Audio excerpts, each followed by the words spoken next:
Welcome to the books Bible study. We are continuing in Leviticus chapter 20, verse 1 says, Then the Lord spoke to Moses, saying, verse 2, Again you shall say to the children of Israel, whoever of the children of Israel or of the strangers who dwell in Israel, who gives any of his descendants to Moloch, he shall surely be put to death. The people of the land shall stone him with stones. Verse 3, I will set my face against that man and will cut him off from his people, because he has given some of his descendants to Moloch to defile my sanctuary and profane my holy name. So remember, Moloch is a false god who one of the ways they worshipped him was to sacrifice their children. Verse 4 says, And if the people of the land should in any way hide their eyes from the man when he gives some of his descendants to Moloch, and they do not kill him, verse 5, then I will set my face against that man and against his family, and I will cut him off from his people and all who prostitute themselves with him to commit harlotry with Moloch. So if you knew of this and you didn't do anything, right, he said he will cut you off from the people as well. So harlotry is spiritual adultery as well as idolatry, because you are not committed to the one God, right? Verse 6, And the people who turns to mediums and familiar spirits to prostitute himself with them, I will set my face against that person and cut him off from his people. Verse 7, Consecrate yourselves therefore and be holy, for I am the Lord your God. Verse 8, And you shall keep my statutes and perform them. I am the Lord who sanctifies you. Verse 9, For everyone who curses his father or his mother shall be put to death.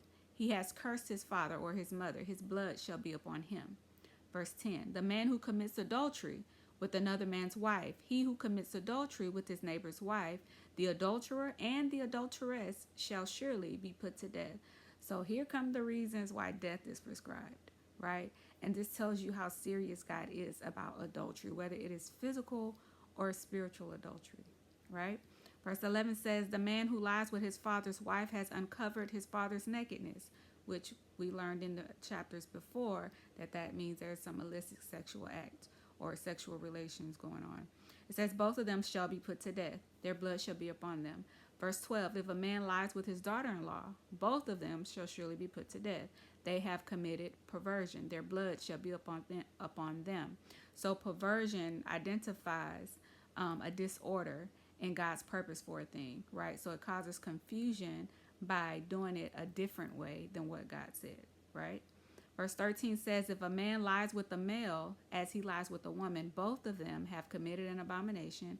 They shall surely be put to death. Their blood shall be upon them. Verse 14, If a man marries a woman and her mother, it is wickedness. They shall be burned with fire, both he and they, that there may be no wickedness among you. Verse 15, If a man mates with an animal, he shall surely be put to death, and you shall kill the animal. Verse 16, If a woman approaches any animal and mates with it, you shall kill the woman and the animal. They shall surely be put to death. Their blood is upon them. Verse 17, If a man takes his sister, his father's daughter, or his mother's daughter, and sees her nakedness, and she sees his nakedness, it is a wicked thing, and they shall be cut off in the sight of their people.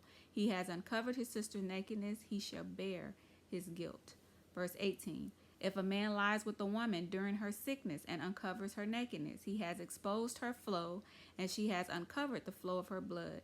Both of them shall be cut off from their people.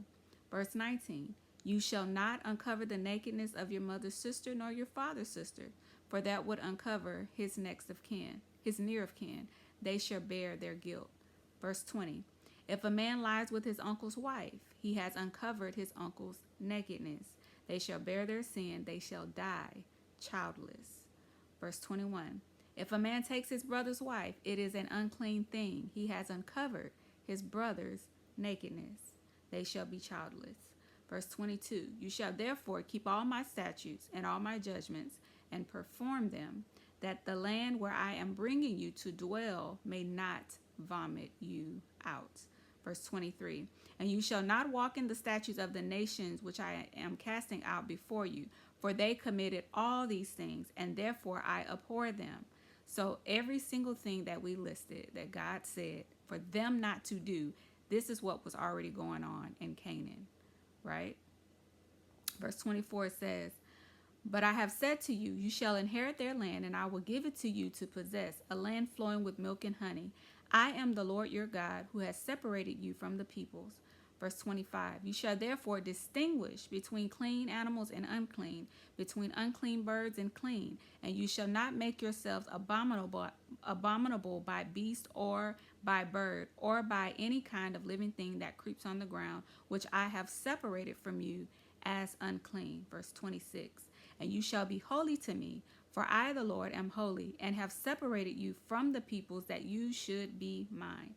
This is why there should be a separation, right? Because we belong to a holy God. Verse 27 says, a man or a woman who is a medium or who has familiar spirits shall surely be put to death. They shall stone them with stones. Their blood shall be upon them. So Leviticus chapter 20 gives us the things that can be done where death will be prescribed, right? And even where people will end up childless, right?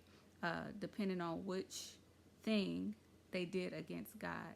And so these are moral laws as well. So these are laws that we follow still today, right? So that concludes Leviticus chapter 20.